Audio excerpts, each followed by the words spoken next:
સમાચારોથી શરૂઆત જતા જતા મેઘરાજાની બ્રેક ફેલ થતા ડાંગનું ઘરેણું ગીરાધોધ ફરી ચમક્યું।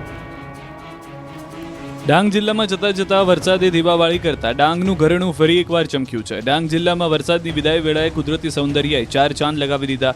એક જ દિવસમાં 10 ઇંચથી વધુ વરસાદ ખાબકી જતા ડાંગમાં ચોમેર હરિયાળી વચ્ચે તમામ ધોધ જીવંત બની ગયા। એમાં પણ ડાંગનું ઘરેણું કહેવાતું ગીરાધોધ સક્રિય થતા અદ્ભુત નજારો સર્જાયો। સાંબેલાધાર વરસાદથી અંબિકા, પૂર્ણા અને ખાપરી નદી ગાંડીતુર બની।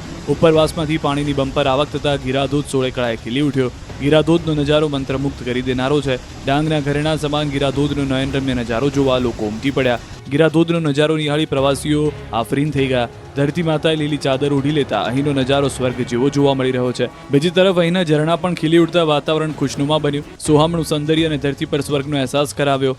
કુદરતને નજીકથી માણવાનો લાહો લેવો હોય તો અત્યારે પહોંચી જાઓ ગુજરાતના ચેરાપુંજી ડાંગમાં। સુરતના ઉકાઈ ડેમના 6 દરવાજા ખોલાયા, 27 ગામમાં એલર્ટ। ઉપરવાસમાં પડી રહેલા વરસાદને કારણે ઉકાઈ ડેમની જળ સપાટીમાં સતત વધારો થઈ રહ્યો છે। ડેમની જળ સપાટી 343.90 ફૂટ પર પહોંચી છે।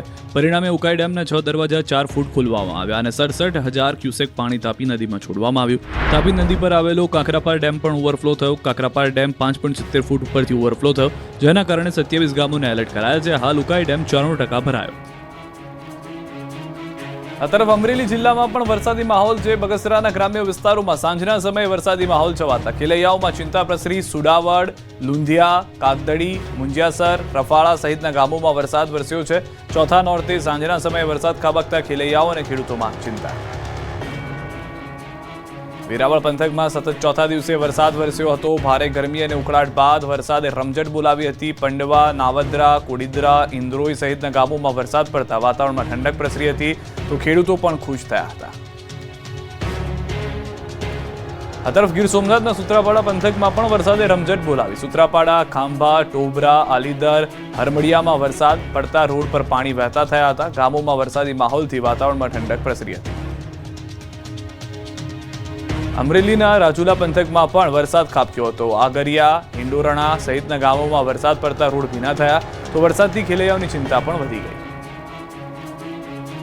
દ્વારકા જિલ્લામાં પણ છૂટોછવાયો વરસાદ પડ્યો। જામખંભાળિયા પંથકમાં વરસાદ વરસ્યો। જામખંભાળિયા, કોલવા, ભંડારિયા, વિંજલપર સહિતના અનેક ગ્રામ્ય વિસ્તારોમાં વરસાદ પડ્યો। ક્યાંક ધીમી ધારે તો ક્યાંક ધોધમાર વરસાદ વરસ્યો હતો। ખંભાળિયા તાલુકાના ગ્રામ્ય વિસ્તારમાં વરસાદ થતાં જ ખેડૂતોમાં ખુશીનો માહોલ છવાયો। મગફળી, કપાસ સહિતના પાકને ફાયદો થશે। બનાસકાંઠાનું બાલુત્રી ગામ 21 દિવસથી જળમગ્ન। કોઈ આરો નથી, પછીનો આરો નથી, મોણોનો આરો નથી, તો મોણોને ખાવા પીવાનું નથી।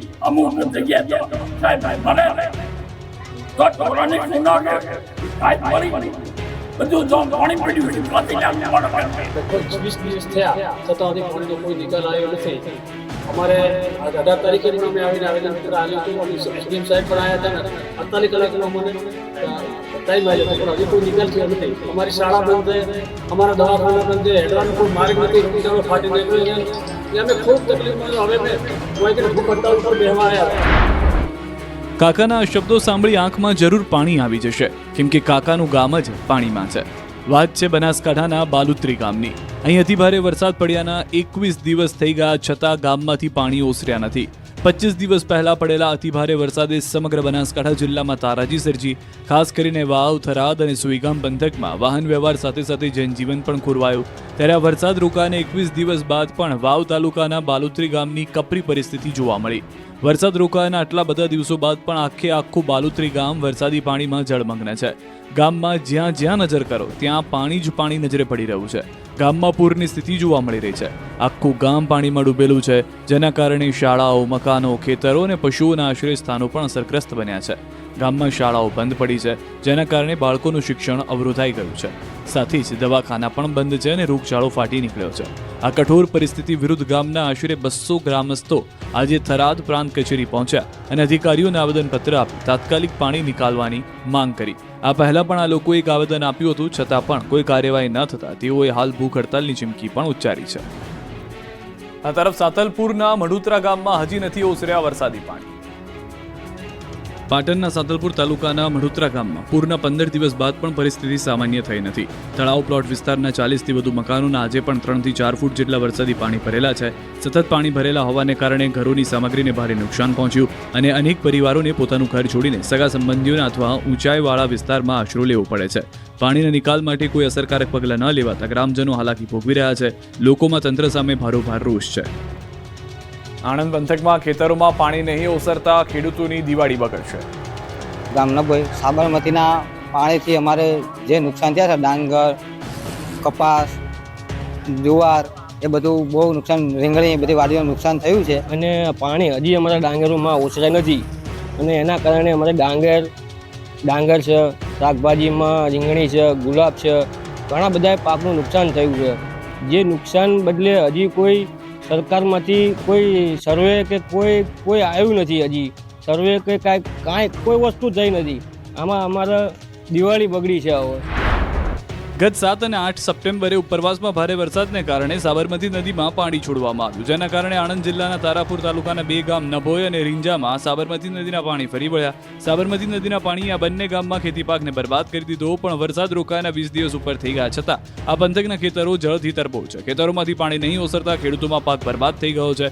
ડાંગર, કપાસ, જુવાર, ગુલાબ અને શાકભાજીની ખેતીને વ્યાપક નુકસાન છે. ખેડૂતોના આક્ષેપ છે કે હજુ સુધી વહીવટીતંત્રે સર્વે કરાવ્યો નથી. ખેડૂતોની દિવાળી બગડી છે. તાત્કાલિક સર્વે કરાવી સરકાર વળતર આપે તેવી ખેડૂતો અપેક્ષા રાખી રહ્યા છે. મેઘરજમાં 200 વીઘાથી વધુનો પાક પાણીમાં ગરકાવ.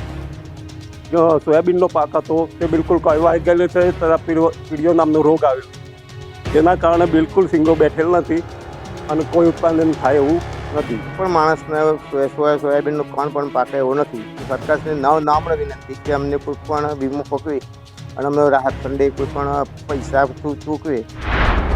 અરવલ્લીના મેઘરજના રેલાવાડા ગામે ખેડૂતો મુશ્કેલીમાં મુકાયા છે. વધુ વરસાદને કારણે 200 વીઘા કરતાં વધુ જમીનમાં કરેલ સોયાબીનનો પાક પાણીમાં ગરકાવ થયો, જેના કારણે ખેડૂતોને લાખોનું નુકસાન થવાની ભીતિ સેવાઈ રહી છે. ખેડૂતોએ સરકાર પાસે વળતરની માંગ કરવી છે. ચાલુ વર્ષે ચોમાસામાં શરૂઆતમાં વરસાદ આવ્યા બાદ વાવેતર કર્યું, જો કે આખરે ભારે વરસાદ થતાં ખેતરોમાં પાણી ભરાઈ ગયા. સોયાબીનના પાકને ભારે નુકસાન થયું. છોડ સંપૂર્ણપણે પીળો પડી ગયો. આ પીડિયાનો રોગ લાગુ પડતા હવે સોયાબીન બિલકુલ ના પાકી શકે તેવી સ્થિતિ છે. ત્યારે ખેડૂતોને લાખોનું નુકસાન વેઠવાનો વારો આવ્યો છે. ત્યારે ખેડૂતોએ તંત્ર પાસે કુદરતના પ્રકોપના ભોગ બનેલા ખેડૂતોને વળતર આપે તેવી માંગ કરી છે. ઉપલેટાના કોઝવે જર્જરિત બનતા લોકો પરેશાન. રાજકોટના ઉપલેટા પાસેનો મોજ નદી પરના કોઝવેના સમારકામની માંગ ઉઠી છે. મોજ ડેમ ઓવરફ્લો થવાથી છેલ્લા 20 દિવસથી નદી ઉપરનો કોઝવે તૂટી ગયો છે અને કોઝવેનો રસ્તો બંધ કરાતા 4-5 ગામના લોકોને 12 કિલોમીટર ફરીને જવું પડી રહ્યું છે. વળી કેટલાકને આ તૂટેલા કોઝવે પરથી નદીના પ્રવાહમાં જીવના જોખમે પ્રવાસ કરવા મજબૂર બનવું પડે છે. સ્થાનિકોની માંગ છે કે વરસાદે વિરામ લીધો છે અને તેથી આ કોઝવેનું તાત્કાલિક સમારકામ થાય. ગાંધીનગરના બહિયાલમાં નવરાત્રીમાં પથ્થરમારો થતા 60 તોફાનીની અટકાયત. ચાલુ ગરબામાં ગોરવડ બાજુથી પથ્થરમારો થયો અને કોરવાઈન પથ્થર ગરબા ઉપર ચાલુ ગરબામાં પથ્થરમારો ચાલુ કર્યો. એકદમ પથ્થરમારો કરવા માંડ્યા અને જે અમારે ફળ્યું છે ને એ બાજુ એક બે નાની જગ્યા એવી છે કે જેથી બહારથી અંદર અવાય, તો એ બાજુથી બધી બારીઓ તોડી એટલે ચારે બાજુથી અમને ઘેરી જ લીધા. ગાંધીનગરના બહિયાલમાં મોડી રાત્રે 2 જૂથ વચ્ચે હિંસક અથડામણ થતા ભારે તંગદિલી સર્જાઈ. હિંસક ટોળાએ ગામમાં ચાલી રહેલી ગરબીમાં પથ્થરમારો, દુકાનમાં તોડફોડ અને આગ ચંપી કરતા ગામમાં ભયનો માહોલ સર્જાયો. 2 કોમ વચ્ચેની અથડામણ સોશિયલ મીડિયા પર સ્ટેટસ મૂકવા બાબતે થઈ હતી. 2 જૂથ વચ્ચે સામાન્ય બાબતે થયેલા ઝઘડાએ હિંસક સ્વરૂપ ધારણ કર્યું. ટોળા દ્વારા ગરબામાં પથ્થરમારો કરતા નાસભાગ મચી ગઈ, તો બીજી તરફ ટોળા દ્વારા ગામની 4 દુકાનમાં શટર તોડી આગ ચાંપી દેવામાં આવી હતી. સ્થિતિ વધુ ન બગડે તે માટે હાલ ગામમાં પોલીસના ધાડેધાડા ઉતારી દેવામાં આવ્યા અને પેટ્રોલિંગ હાથ ધરાયું. ઘટના સ્થળે પહોંચેલી પોલીસ પર પણ હુમલો કરાયો. તેમાં પોલીસના 2 વાહનોને નુકસાન પહોંચ્યું. સમગ્ર મામલે પોલીસે 60 શખ્સોને રાઉન્ડ અપ કર્યા. બીજા 20 લોકોના નામ ખુલ્યા છે તથા એસઆરપીની 2 કંપની ઉપરાંત 200થી વધુ પોલીસનો કાફલો તૈનાત કરાયો. હાલ ગામમાં કોમ્બિંગ ચાલુ છે અને સ્થિતિ કાબૂમાં છે. બીજી તરફ રેન્જ આઈજીએ બહિયાલ પહોંચી તપાસ હાથ ધરી હતી. આ મામલે 2 ફરિયાદ દાખલ થઈ છે. વઢવાણની ઓફિસમાં મહિલા દર્દીને યુવતીએ લાફા ઝીક્યા. સુરેન્દ્રનગરના વઢવાણ શહેરમાં એક હોસ્પિટલમાં મહિલાને લાફા મારવાનો બનાવ સામે આવ્યો. ધોળીપોળ વિસ્તારમાં આવેલી એક ખાનગી હોસ્પિટલમાં દાખલ મહિલા દર્દીને એક અજાણી યુવતી લાફા મારતી દેખાય. ઘટનાના સીસીટીવી ફૂટેજ સામે આવતા ચકચાર મચી ગઈ. ઘટનાના વિડીયોમાં સ્પષ્ટ દેખાઈ રહ્યું છે કે યુવતી કોઈ કારણસર હોસ્પિટલમાં દાખલ દર્દીને મહિલાને લાફા ઝીકે છે. ઘટનાની ગંભીરતા જોઈ તાત્કાલિક પોલીસને બોલાવવામાં આવી. હાલ પોલીસ સીસીટીવીના આધારે તપાસ હાથ ધરી ચૂકી છે. જોકે આ કેસમાં હજુ સુધી પોલીસ ફરિયાદ નોંધાઈ નથી.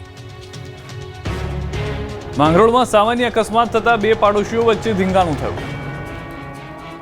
માંગરોળમાં સામાન્ય અકસ્માત થતા બે પાડોશીઓ વચ્ચે ધીંગાણું થયું. માંગરોળના સાવા ગામમાં વાહન અડી જવાની બાબતે બે પાડોશીઓ ઝઘડી પડ્યા. ઇકો કાર બાઇકને અડી જતા મારામારી થઈ. શાળાએથી બાળકોને વાહનમાં લાવ્યા બાદ પાર્ક કરતી વખતે વાહન બાઇકને અડી ગઈ હતી. આરોપ છે કે બાઇક માલિક અને તેના પરિવારે આવીને વાહન માલિકને લાકડી ધોકાથી માર માર્યો. આ બનાવમાં કેટલાક ઘાયલ થયા હતા. હાલમાં પીડિત પરિવારે